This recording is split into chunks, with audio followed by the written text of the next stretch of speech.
नमस्कार मंडळी. तर आज बनवल्या बघा मी ढोबळी मिरची, शिमला मिरची हो.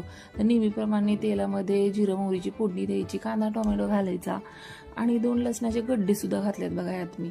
थोडीशी हळद घातली. शिमला मिरची मी अख्खीच घातली होती, त्याच्याच्या सगळ्या बिया काढून टाकल्या, धुवून घेतल्या आणि गरम मसाला टाकला. थोडीशी लाल तिखट टाकलं, तुम्हाला जसं हवं तसं तुम्ही घेऊ शकता. चवीप्रमाणे मीठ टाकलं, चांगलं भाजून घेतलं. लसूण यासाठी टाकते मी, कारण लसूण काय करतं, आपलं कोलेस्ट्रॉल कमी करतं. भाजी चांगली भाजून घेतल्यानंतर त्याच्यामध्ये शेंगदाण्याचं कूट टाकून घ्यायचं, असं चांगलं परतून घ्यायचं. एक 10 मिनटं कोथिंबीर घालायची. नुसती स्टीम केली ना लय भारी लागते ही भाजी, पण आमच्याकडे थोडीशी ग्रेव्ही पण लागते.